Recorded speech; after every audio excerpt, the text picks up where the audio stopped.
Is this thing on? Welcome back to Big Mouth and fancy seeing you here, and you are very welcome, my friends, and welcome to the Mick podcast, the first time I've ever done this show, and we start on such a somber note.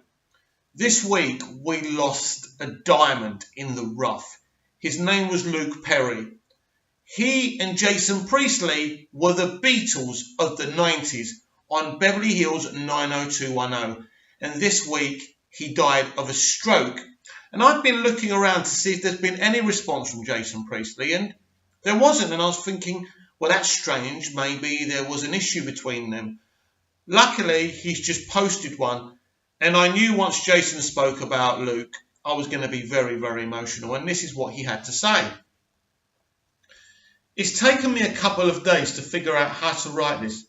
My dear friend of 29 years, Luke Perry, was one of those truly special people who really cared. Luke was not only a star, he was an incredibly bright light that was extinguished far too soon. And that is why I and so many others are in so much pain today. If you had the good fortune to know Luke, or to have ever crossed his path, I know you are sad today as well. The candle that burns twice as bright only burns for half as long. You burned oh so brightly, Luke. Good night, sweet prince. That's beautiful, absolutely beautiful, and that just sums up Jason Priestley. You know what? It's not fair. It's not fair. Luke Perry being taken from us, 52 years old. Far too young, isn't it? And you know, before it was announced that he died, I was ready to talk about Captain Marvel or Doctor Who. And we're so venomous about what's going on with them right now and so angry. Luke Perry didn't have that anger. He was a bright light. He was a very loving and caring man. And to lose that from this world is very, very sad. R.I.P. Luke Perry. I, my friend, will never forget you. And actually, Warner Brothers Television have decided, and the showrunner of Riverdale have decided, that the entire run of Riverdale will always be dedicated to Luke Perry. That is amazing. And that just shows you the measure of the man, doesn't it? Also, when a famous person dies, sometimes you don't hear a lot of people coming forward and you think, people didn't particularly like that person. But this guy, it's the same with Larry Hagman, who played JR in Dallas. So many people came forward to talk about him.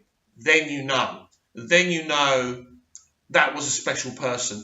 And Luke Perry, I knew Luke Perry was a special person. He was amazing. He really was. And what a shock to lose him, you know, to redefine his career with Riverdale and to be taken from the world, the people who loved him, the people who knew him, who were the most important people, of course. We are the background, we are the fans, but it affects us too because we feel we knew him, even if we didn't. So very sad. R.I.P. Luke Perry. As I say, I will never forget you. So, Captain Marvel. We have to talk about that, don't we?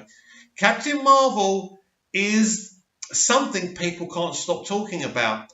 And it's a bit like Doctor Who Season 11. People are talking about it for all the wrong reasons. But the problem is we're not actually talking about Captain Marvel.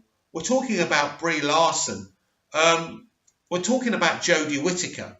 Well, actually, with Doctor Who, it's more about the content than Jodie Whittaker, isn't it? But if we start off with Captain Marvel, there's even rumours now telling us that a lot of the cast are not happy with Brie Larson and not happy that Captain Marvel has become this big deal.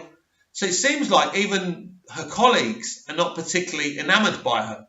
That's interesting if true, but of course we don't know what's true and what's not. But what I would say is that if there's trouble already, and apparently the rumour is she's got a 7 movie contract, I think, and which could be cut short if rumours are to be believed, and rumours should always be believed because there's always an element of truth in these rumours. So it's very, very interesting to see how the film does. It's going to be a hit, but the interesting thing is how big a hit would it be? What will Brie Larson's comments do to this film? Well, there's people who are not going to go and see this, who are going to go and see this. So that is an issue. It just depends how many people are going to boycott this movie. and there is an ongoing boycott, like there was with Solo, a Star Wars story. So it'll be very, very interesting what's going on there. So should we go on to Doctor Who? And I spoke about Jodie Whittaker. In a lot of ways, the anger over Doctor Who season 11 is more about what a boring and dull season it was, rather than Jodie Whittaker. I think the focus should be on Chris Chibnall, should be on the lack of quality. You know, this isn't Doctor Who, whether you're a classic fan or a fan of the revival. It's not Doctor Who. It was just something that was put out, and that was it. So every time you hear Jodie Whittaker speak, she talks about little girls having someone to look up to. And, you know, you think about it and you think, is that all you care about? But the point is, little girls looked up to the Doctor. Little girls looked up to Christopher Eccleston's Doctor. Little girls looked up to David Tennant's Doctor, Matt Smith's Doctor. Maybe not so much Peter Capaldi's Doctor, but I'm sure there was a few little girls who maybe were involved and interested in this magical older man who happened to come from another planet and was very intelligent and heroic. So this kind of myth that little girls have only got into Doctor Who since Jodie Whittaker was cast is nonsense. But this is how these people talk. I can imagine Jodie Whittaker and Brie Larson walking about with a sawn-off shotgun and going to little girls, "You will like me. You will look up to me. You will say I'm your hero." It's very passive-aggressive, isn't it? So we are in a situation. Why are people so angry?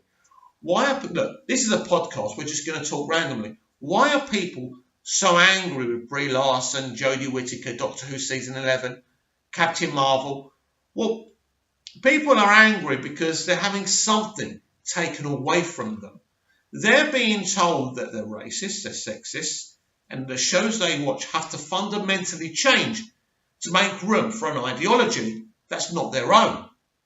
So you look at the representation angle. Now, you can't really be against representation, but you can be against representation that says representation is more important than good TV or good film or good storytelling and good entertainment.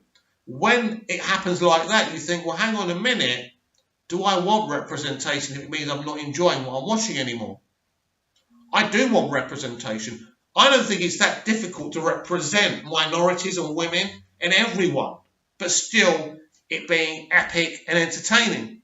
So this is what Chris Chibnall didn't do. Now, in terms of Captain Marvel, I think it's a typical MCU film. I don't think it suffers. I also don't think a lot of effort was made to give Brie Larson's Captain Marvel a personality. It's like, well, I'm a woman, and that's enough. There lies the SJW problem.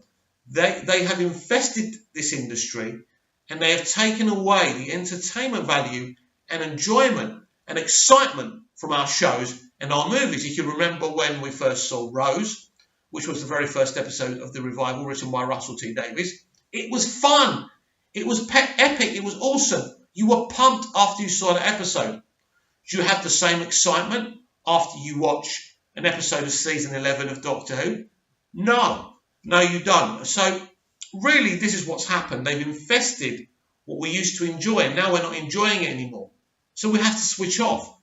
That's not a boycott. In the end, you've got no choice. Why would you follow and support something you're not feeling anymore? So that's the way I look at it. So I think it's very sad times, because what I know, especially these days, our movies and TV shows are extremely important to us. Our iconic characters are very important to us. And when someone comes in and says, nah, oh no you don't, we're changing everything that you love, it's hard to take. It's hard to take, especially when it's unbalanced, like Ghostbusters 2016, where they could have actually had, as I said a billion times before, 2 men, 2 women. That is representation. That's equality. Sticking 4 women in it and excluding guys isn't representation. You see, feminists and SJWs say, well, that's what men did to us all those years ago, but we're not those men. You create another problem. You create another minority. And this is where it's all gone wrong. And this is what these people don't understand. Who watched the trailer for Brightburn? I think it's the trailer too. Brightburn is produced by James Gunn. Now, this is a very interesting take on an alien boy who lands, who seems maybe could have the destiny to save the world, but he becomes a danger, he becomes a villain.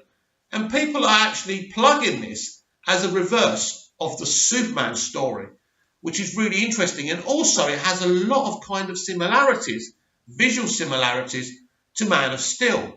So it looks like in a way it kind of has been inspired by Man of Steel. It's a very clever idea. Both trailers I've seen are very exciting. And I will be going to see this. We need a variety of films. It can't all be the same thing. So what they've done is they've turned the superhero thing up on its head. What if an alien from another planet, a powerful alien from another planet, didn't become a hero? An interesting take, an interesting story. And I can't wait to see it. This week, of course, we had the trailer for Shazam, a new trailer, trailer 2. It didn't really have that much new material. It had enough. So I was expecting a lot more. I was expecting about 5. I was expecting a real extended trailer. I was a little bit disappointed, not in what I saw, but how little we've got. But then I think we've been spoilt today with trailers. We see too many pieces of the film, then we complain, then we get too little, then we complain. I'm really excited for Shazam. I'm really excited for everyone to see Shazam. I think it's going to be a big hit. I think how Zachary Levi has conducted himself has been perfect. It's the best marketing. It's the best PR you can have. So, yeah, really, really excited about Shazam, and I can't wait to see that. So, some people have decided to support Alita this weekend instead of Captain Marvel, which, again, is very interesting. It's an interesting way. Now, some people believe that's just people are still being sexist by doing that. I think it's an interesting way to boycott a film. You support another film, which has also got a female lead, whose female lead hasn't been going out antagonising people, being rude, being racist and being sexist. So maybe that film does deserve a bit of the love. And Alita is a really good film. You should go and see it. And yes, it is better than Captain Marvel. You know, there's no question about that. So what will you be going to watch this weekend? Please let me know. Are you fed up of our entertainment industry, the stuff we loved as kids, being infested by SJWs? This week, basically, Will Smith has been cast in a movie, and I forgot the movie, but basically he's going to be playing the Williams sisters' father, right? So a lot of African Americans, including prominent African American actors, are not happy about his casting, saying he's not black enough.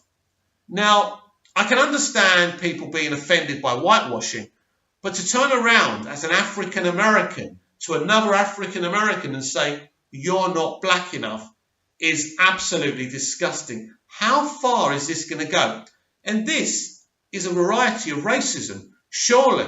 How would you feel if you're Will Smith, you sacrifice your role on Suicide Squad, which is going to be an awesome movie written and directed by James Gunn, to play this role, then you're told by your fellow African Americans, you're not black enough. You shouldn't be playing this role. Go for it, Will. Don't give up. Don't step down from this role. I have a little feeling he may turn his back on this role to please these people who are offended. Just like Scarlett Johansson did with the role she was going to play, I think that's the wrong way to go about it. Do not let SJWs win. So I hope you enjoyed the Mick Minas podcast. There'll be more next week. I'll see you then. And of course, I'm always around with more and different, varied kind of topics of videos. I'm always here. So check me out when I'm back. And don't forget, on Twitter, I'm Movies TV Mad. And I think on Instagram, I'm Big Mouth. Yep.